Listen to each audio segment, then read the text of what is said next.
You silly girl. Hey, I'm with this cute little donkey named Faith. Yeah, so we could transfer the money tonight. Right now, you sign the bill of sale, and then we'll come back and get her Tuesday. Does that sound like? Yeah, Tuesday sounds great. Yeah. Okay. Yeah. Huh.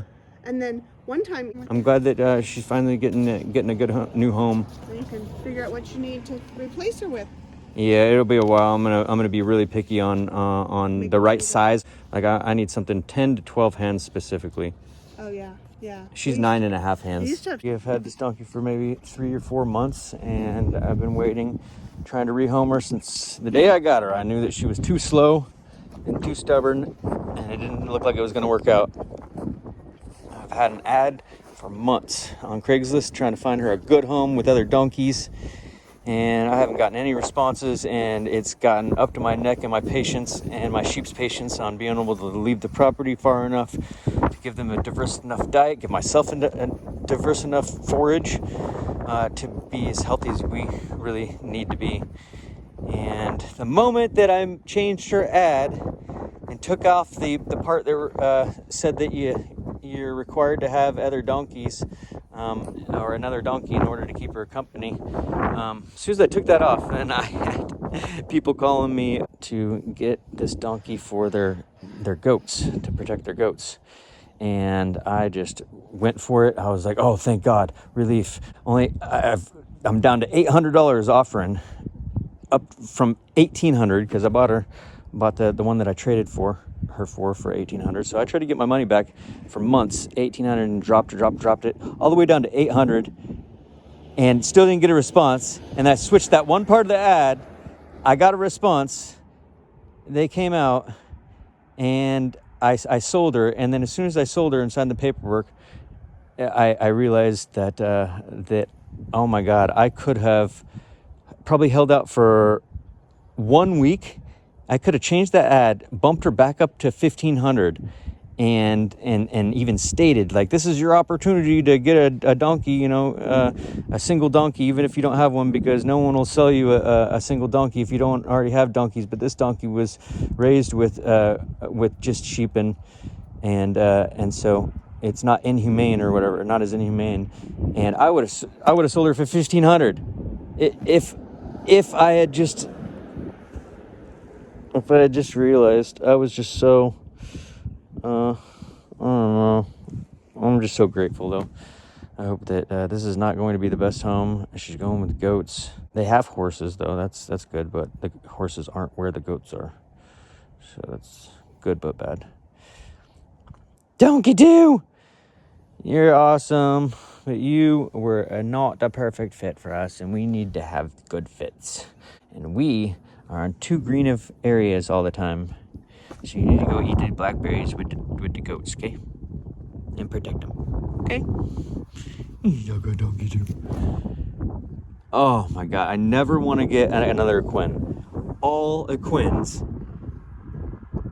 I would have to put these grazing muzzles on at least part of the time. I have to keep this on her or keep her tethered so often. It's been heartbreaking. And that was another thing. As soon as I got her and she came, I was like, oh no, she has crusty neck. She had a really fat neck. She's gotten in shape and lost a lot of that fat on her neck. It's actually not even crested. It was crested to this side, and I wasn't able to palm it. And now I'm like, it's definitely within, it's like this back of her neck is more like this girth of a soda pop can, whereas before it was like a football. It was ridiculous. Good girl. Yeah. Good Donkey Doo. Yeah.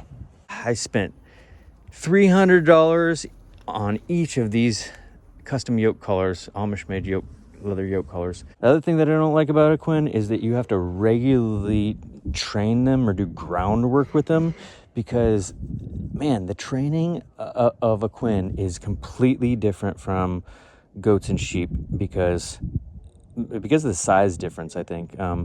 With the equine being our size or larger usually, they don't just fall into pecking order under us, and you have to literally use domination tactics and intimidation tactics in order to establish yourself above them in a hierarchy.